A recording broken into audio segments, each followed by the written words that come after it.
So, if a tree falls in the woods and no one's there to hear it, does it really make a noise? We dive into the very quiet MLB lockout news front and much more next on Locked On Cubs. You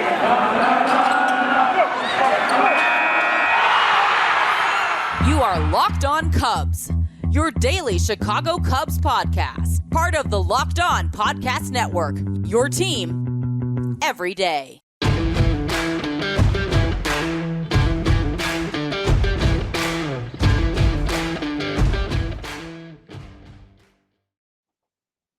Good morning to you. Happy Tuesday. Welcome in to Locked On Cubs. So good to be back with you. I'm your host, Andrew Bellison, at Chicago Cubs PA, at Locked On Cubs on Twitter. Thank you for taking the time each and every AM to make us your first listen of the day. I love to spend the morning with you, and I'm so glad that you love to spend the morning with us as well, because this has been a blast. Engage with us socially. I ask you all the time, but please, please, please do it. At Chicago Cubs PA, at Locked On Cubs. So much fun when we can interact socially like that. This is Locked On Cubs, part of the Locked On Podcast Network. Such great things to get into today. We're going to dive into all of the updates and news and nuggets we have regarding the Major League Baseball lockout, or I guess the better way to put it might be the lack thereof news and updates, because there ain't much going on. Our countdown of the greatest Cubs players to wear each uniform number in the history of the organization continues as well. We're going to wrap that up today, actually. But first, it's part one of a three-part segment that highlights the top 10 prospects within the Cubs organization. We touched upon this a lot last week. Why is this important? Well, let me tell you. We spoke at length about it so much last week because it's a really big priority for Carter Hawkins and Jed Hoyer in this new regime to not only draft young pitching as what we targeted, but develop it as well. But that goes across the board for young talent. We have said the biggest knock on the Theo and Jed regime was their inability to bring in young arms and grow them within the organization.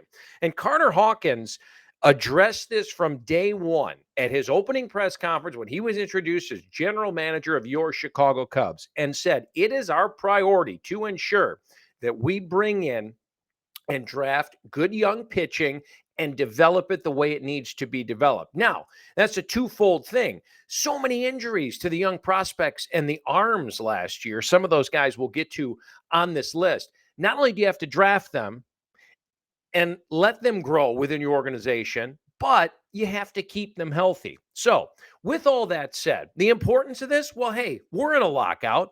The major league rosters aren't moving right now, but the minor leagues are carrying on as business as normal, more or less. So we thought we'd take a look at this new baseball prospectus list of the top 10 prospects within the Cubs organization. This is tomorrow, which might be here sooner than we think. We're going to start at number 10 and work our way to number 1. So today, 10, 9, and 8. The number 10 prospect, according to Baseball Prospectus, within the Chicago Cubs organization is Caleb Kilian, pitcher, right at it. Young arms, develop, keep them healthy, draft. Caleb Kilian was actually acquired from the Giants in the Chris Bryant deal at the deadline last year. So what's the report on him? Check this out. This is nuts. 10-1 strikeout to walk ratio last year in the minor leagues. 10-1. That is absolutely insane. The report from Baseball Prospectus kind of reads like this. It says, stuff isn't super dominant. It did tick up last year as the year went on, improving secondaries that give him a shot at being a rotation piece for the Cubs in the near term. And we've talked at length about that rotation. Whether or not they bring in another arm from the market or not could shape this bullpen and the back end of the rotation as well. So this could be very interesting. As for Kilian, fastball works mostly average velocity range, although he did show a bit more in short bursts in the AFL this year. Very easy, repeatable delivery. That's huge, right, in terms of avoiding injury for an arm. Fastball shows a bit of a plane given his height, so that's a good thing as well. Post-trade from the Giants organization to here started featuring average mid-80s slider, tight cutter action, tight pitch, and his curve, which was somewhat, according to Baseball Prospectus, slurvy and inconsistent earlier in the year, showed added depth. Some feel for the change as well. They're saying, while nothing stands out, it's a well-rounded mix overall with the arsenal. And he throws enough quality strikes, 10-1 strikeout to walk ratio, which is just sensational. Throws enough quality strikes that he profiles as a relatively safe back-end starter. Now, ETA to land in Major League Baseball, potentially 2022, it says. So depending on how things shake out here with the Cubs rotation / bullpen, free agent market, post-lockout, yada, yada, yada, we could see him up in the bigs in 2022. They have him projected, best case scenario, back into the rotation starter, 4th or 5th. Number 9 prospect within the Cubs organization, Alexander Canario, also came over from the Giants in the Chris Bryant deal. So listen, we were all bummed to see KB go, but look at this. Those two guys that came over from San Francisco, currently now number 10 and number 9th ranked prospect within your entire organization. That's a big deal. Had shoulder surgery in 2020. Didn't appear to see any long-term effects, according to Baseball Prospectus. Still hitting for big-time power when he got wood on the ball. Canario, right fielder by trade. Can't play outfield positions, but right field is his main position. Bat on the ball didn't happen as often as you'd like. However, big-time bat speed, easy plus raw power line to line from a rather average looking frame. Loves to swing the bat, though. Free swinger, to say the least. Will struggle with better fastballs in the zone and expand too often. Can that approach be tweaked? Of course. That's where the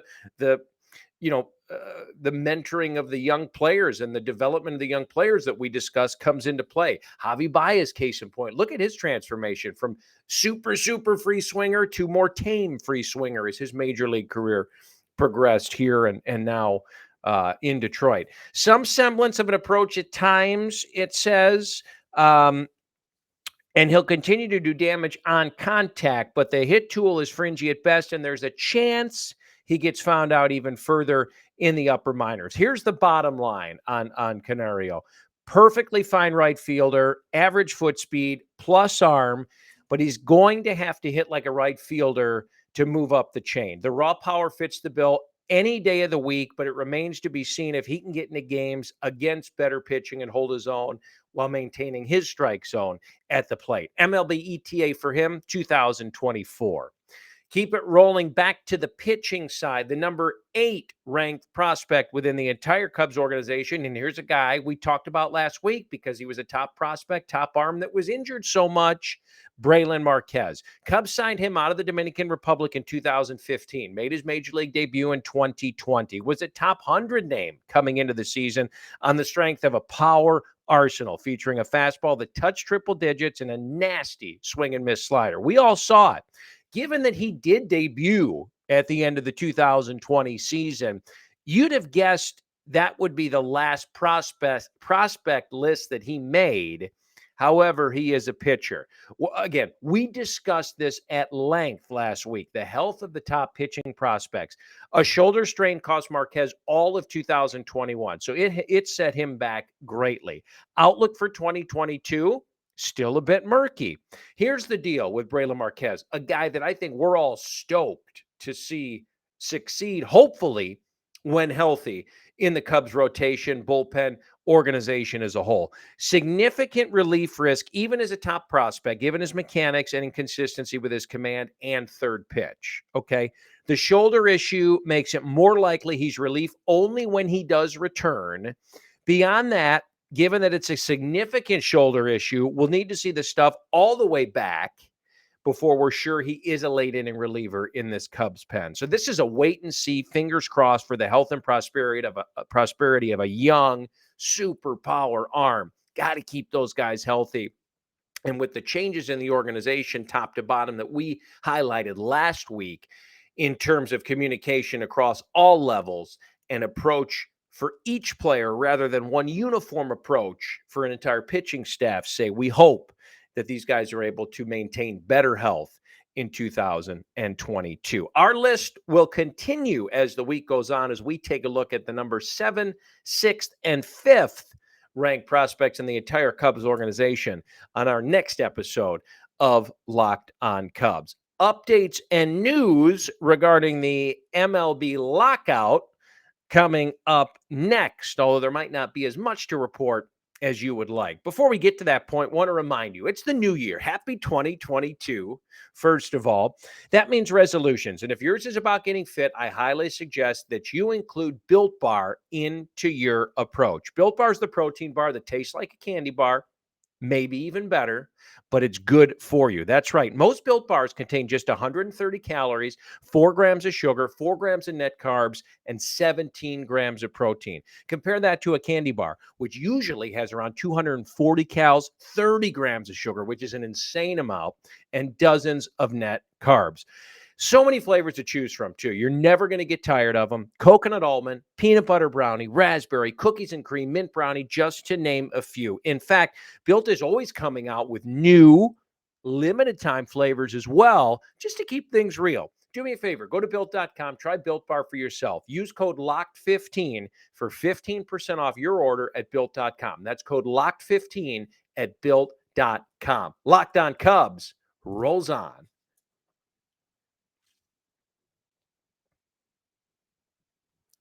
Welcome back into Locked On Cubs. Happy Tuesday to you. It is great to be with you. Thank you for tuning into us every morning. We love it. We do. It means the world to me to have you along.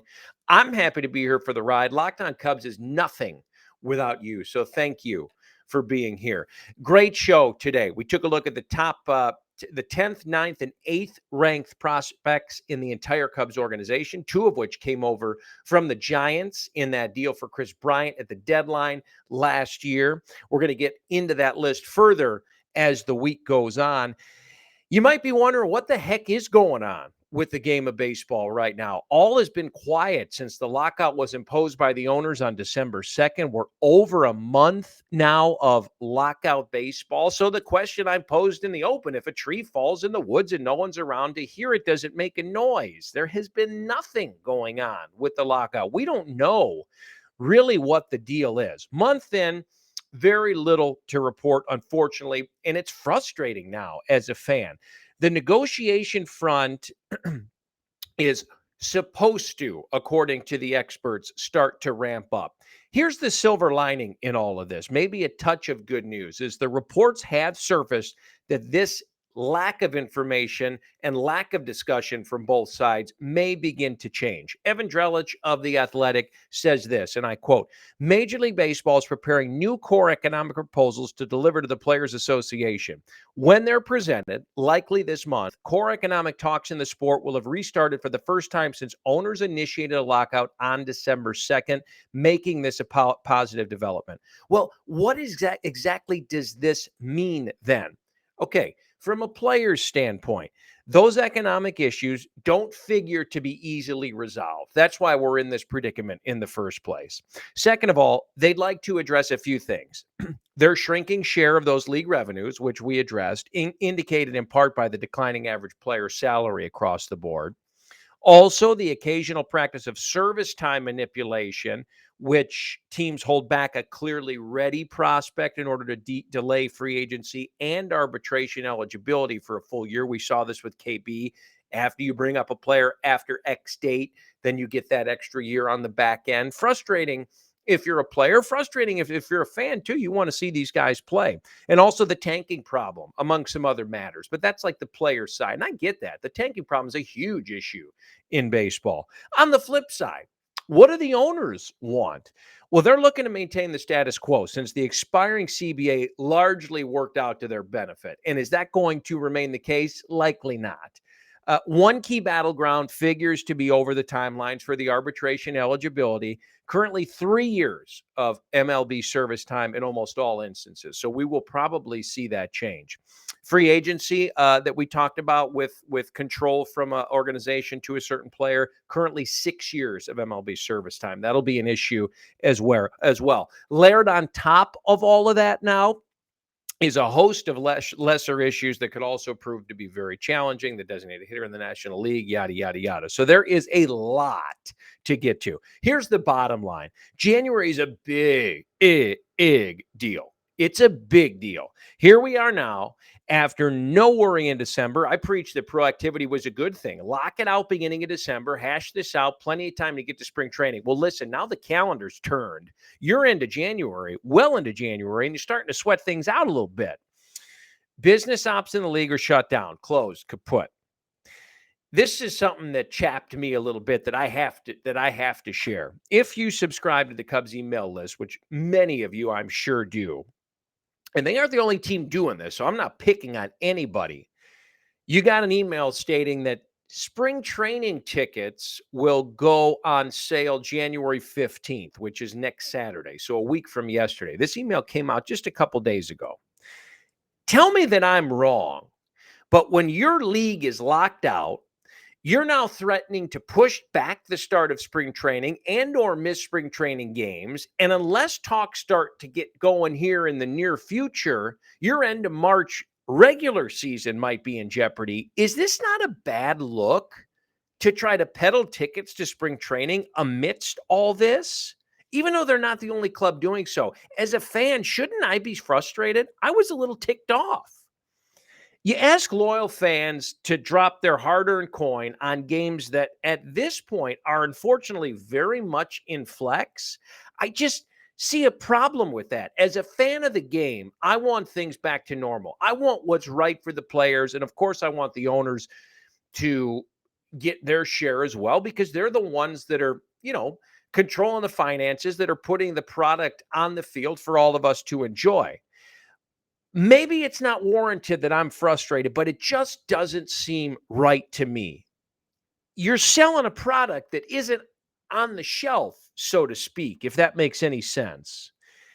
Here's the bottom line, regardless. It's hard to beat cactus ball in March, sitting on the lawn with a cold one. I just hope it happens. And to see the email that spring training tickets were going on sale next week when the league is locked out, as a fan, just kind of felt like a slap in the face. But maybe I'm wrong. We hope we get there sooner rather than later. We will keep you posted on anything we hear in terms of the Major League Baseball lockout and any discussions that take place moving forward, good or bad news. And we all have our fingers crossed, hoping for the best. Our final segment of the greatest Cubs to wear each uniform number in the history of the organization is next. Before we get there, I want to take the time to remind you that BetOnline would like to wish you a happy new betting year as we continue our march to the playoffs and beyond. BetOnline remains the number one spot for all the best sports wagering action for 2022. New year and a new updated desktop and mobile website to sign up today and receive your 50% welcome bonus on your first deposit. That's right. 50% welcome deposit. Just use the promo code Locked On. That's LOCKEDON to get started. From football, basketball, hockey, UFC, boxing, right to all of your favorite Vegas casino games. Don't wait to take advantage of all the amazing offers available for 2022. BetOnline is the fastest and easiest way to wager on all of your favorite sports. BetOnline, where the game starts. Locked On Cubs rolls on next.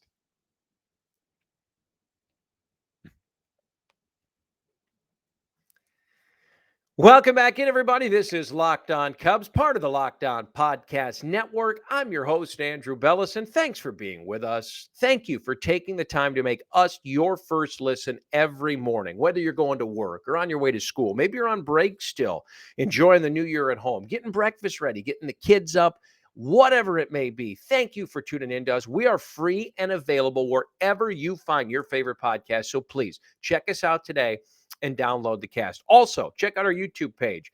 I know you don't want to sit there and look at me, but you can watch these episodes on YouTube as well if you'd like a little bit something different.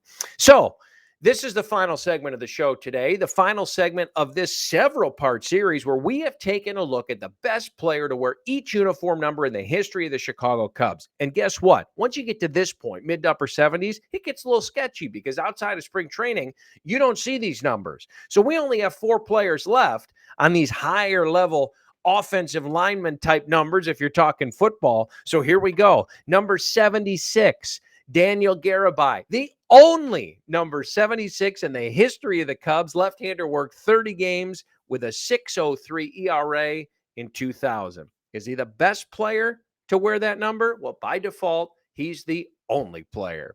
How about number 94? You guys remember him, Felix Heredia, another left-hander. 221 games in 4 years, switching from number 49 to number 94 in 2001. Felix Heredia had a pretty good Cubs career when you think back. Name that you probably haven't heard in a while. Number 96, the only player to wear number 96 in the history of the Cubs organization, Bill Voisell. Doing so in 1950. He was 0-4 with a 5.79 ERA. Nobody's worn number 96 since 1950. And the only number 99 that we could include on this list is So Taguchi. Do you remember So Taguchi? Todd Huntley wore 99 briefly in 2001, but he switched to number 9. So Taguchi gets the nod. Former Cardinal, obviously a Chicago Cub as well. Great stuff coming at you tomorrow. We're going to continue our prospect list countdown. Also going to dive into some other minor league news and notes and nuggets because, listen, there's more going on with the minor league side of the game right now than there is the major league side. Awesome special guest as well joining us for Friday's episode. Cannot wait to handle that interview. It's going to be a lot of fun. Again, we thank you for making us your first listen here on Locked On Cubs every morning. We ask that you make your second listen Locked On Bets. It's your daily one-stop shop for all of your gambling needs. Locked On Bets is hosted by your boy Q with expert analysis and insight from Lee Sterling. Free and available on all platforms. Thank you for being with us. Can't wait to talk to you mañana. Until then, be well. This has been Locked On Cubs. See you guys.